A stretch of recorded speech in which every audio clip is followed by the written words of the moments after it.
Quero falar com vocês hoje sobre a dificuldade de se realizar ou de se fazer missões. Quero ler um texto aqui que foi recomendado pelo meu querido irmão Edson Bellarmino, da Igreja Católica, e está em Lucas 10, versículo 1 até o 9. E depois disto, designou o Senhor ainda outros 70, e mandou-os diante da sua face de dois em dois a todas as cidades e lugares onde ele havia de ir. E dizia-lhes: Grande é em verdade a seara, mas os obreiros são poucos. Rogai, pois, ao Senhor da seara que envie obreiros para a sua seara. Ide, eis que eu vos mando como cordeiros ao meio de lobos. Não leveis bolsa, nem alforje, nem alparcas, e a ninguém saudeis pelo caminho.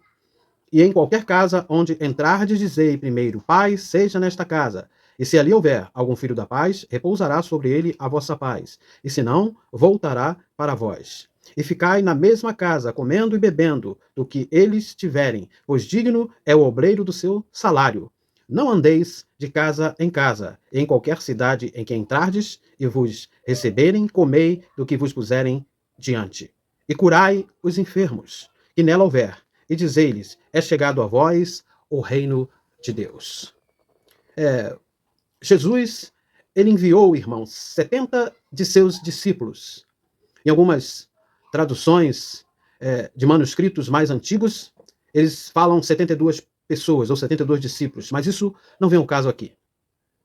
Esses homens, eles foram enviados para pregar o evangelho do reino nas cidades de Israel.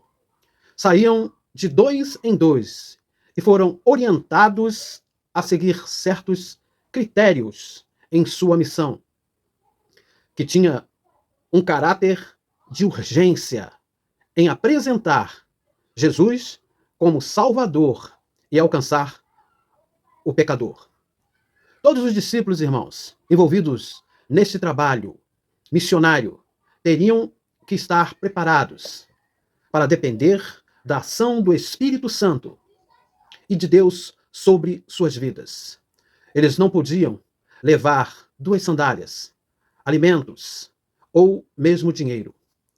O propósito, irmãos, dessa pregação do Evangelho era sair dos limites de Israel futuramente e se tornar uma mensagem universal. Como Jesus estava indo ao Gólgota, preparando-se para a sua morte, ele queria que os discípulos anunciassem a sua palavra nas cidades de Israel, para que eles ficassem cientes que o Salvador estava no meio deles e tomassem a decisão de aceitá-lo.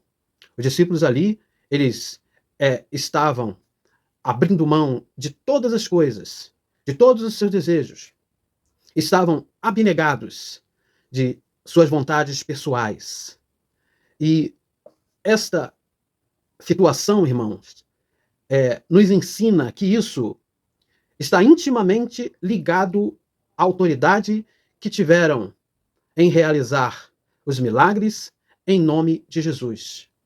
Pois no relatório apresentado ao mestre quando eles retornaram, estavam radiantes. E eles presenciaram grandes milagres. Um deles até mesmo afirmou: eu via Satanás caindo como um raio dos céus. Está em Lucas 10 e 18. E qual a lição que nós podemos tomar desse texto, irmãos? De que a seara está grande nos dias de hoje para a pregação do Evangelho, mas muitos não querem ou não têm vontade de estar envolvido com essa missão. Muitos não se sentem preparados, mas eu quero dizer para vocês que é o Espírito de Deus quem nos vocaciona, quem nos prepara. Foram enviados como ovelhas ao meio de lobos, como diz o texto. Isto significando, irmãos, que a mensagem do Evangelho ela é essencialmente pacífica. E o cristão ele deve ter sabedoria para usar o amor de Deus, a fé, como um instrumento de enfrentamento à rejeição e à violência deste mundo. Hoje, eu quero dizer para vocês que está difícil de pregar ou até mesmo de preparar pessoas para missões. Eu quero dizer que não existe interesse das grandes organizações, das igrejas, das religiões em preparar e enviar jovens para esse ofício tão grandioso de pregar o evangelho. Muitas poucas igrejas têm investido na obra missionária. E quando fazem, usam uma fórmula superficial que muitas das vezes não dá certo. Essa confiança em recursos desse festival gospel e estratégia litúrgicas que tem promovido esse evangelicalismo das igrejas, na verdade até atraem algumas pessoas para esses cultos. Mas quero dizer para vocês, não transforma a vida das pessoas, impacta essa sociedade como deveria acontecer. Os irmãos do Ministério da Família Fogo e Poder estão de parabéns por investirem na pregação do Evangelho. Isso, irmãos, é uma missão que nós precisamos pedirmos a Deus que nos dê capacidade para interpretar a palavra de Deus de uma forma correta e não com o engano que temos visto nos dias atuais, para levar para as pessoas e obtermos resultados satisfatórios da pregação da palavra de Deus. Quero dizer a vocês que precisamos pregar o Evangelho nos dias atuais, de uma forma correta, e estarmos preparados diante de Deus para levar a mensagem da verdade às pessoas. Entregar folhetos, irmãos, é um bom trabalho. Eu mesmo, quando iniciei na igreja, entreguei muito folheto.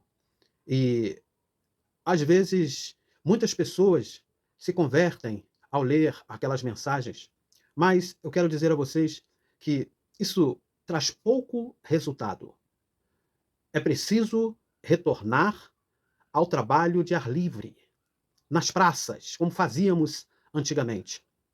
Visita, irmãos, e estudo nos lares e formação de evangelistas para serem enviados a outros estados e países. Por que isso foi interrompido no meio evangélico?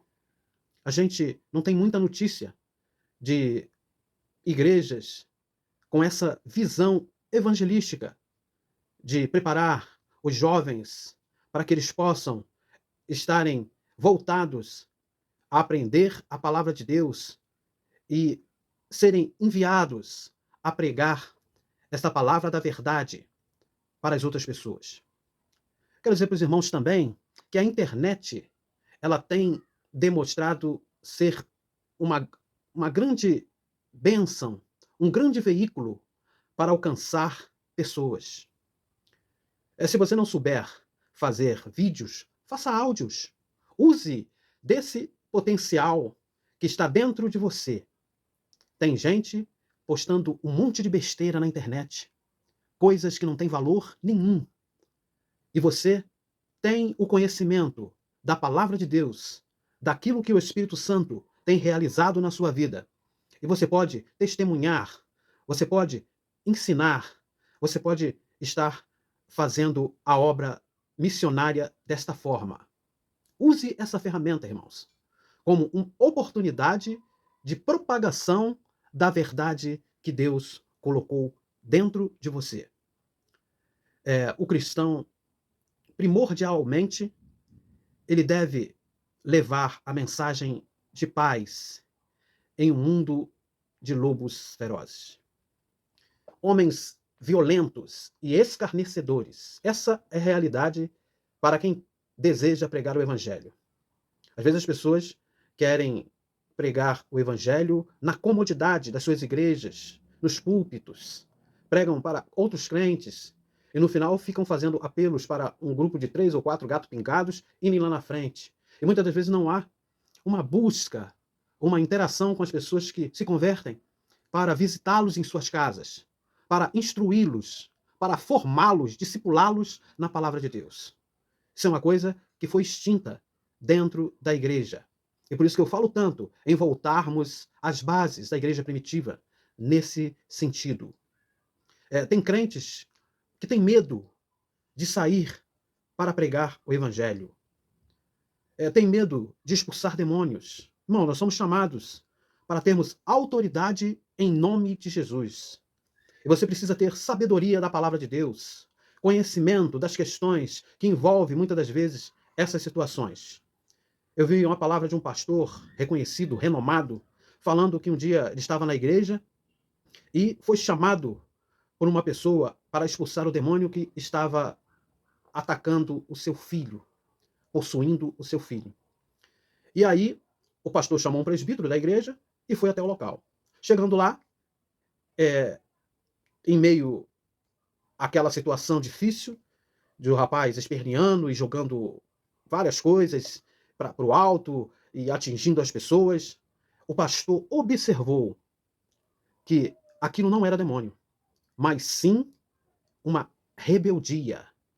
E eu estou falando isso para os irmãos perceberem que muitas das vezes, muitas manifestações, elas não são espíritos demoníacos, mas questões de doença psicológica, doença mental, a forma da criação dos pais. E às vezes os filhos querem usar daquele artifício para ter as suas vontades satisfeitas. E nós, como evangelistas, como cristãos, precisamos ter esta inteligência, esse discernimento, até mesmo dentro da igreja, para saber entender o que acontece muitas das vezes nas manifestações de espíritos malignos. Muitas das vezes é a própria pessoa.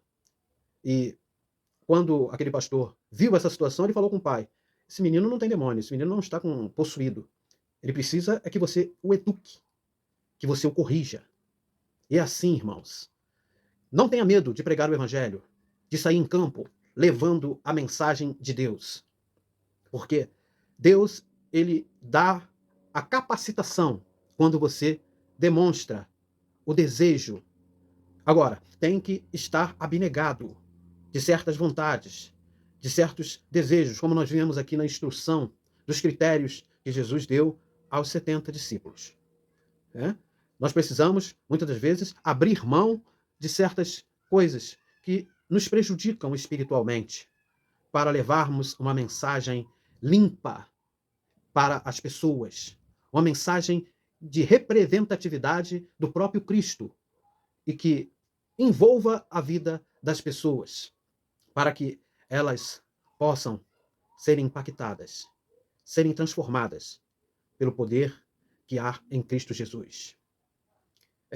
Não adianta, irmãos, vocês acharem que vão pregar a palavra de Deus ou o evangelho e vão ter moleza. Nós precisamos termos um espírito de mansidão. Nós estamos aqui para levar a paz, o amor e compreender as questões de cada pessoa, de cada indivíduo. Lembre-se, Jesus, ele não veio destruir a alma dos homens, mas salvá-los. E muitas das vezes as pessoas agem como feiticeiros. Vemos crentes aí agindo como feiticeiros, desejando que Deus lance fogo do céu nas pessoas, desejando, por causa das pessoas não pensarem da mesma forma que eles pensam, ou não frequentarem a sua igreja, que Deus destrua essas pessoas, que Deus mande pragas, que Deus mande fogo. E não é assim que Jesus ele nos ensina. Mas o ideal de Deus é tirar a espada das mãos dos homens. Sabe através de quê, irmãos? Através de um testemunho legítimo de paz, daqueles que representam a Cristo e seu amor expresso nesse mundo. Que Deus abençoe a cada um de vocês e que vocês possam aplicar essa palavra, esse conhecimento no seu coração.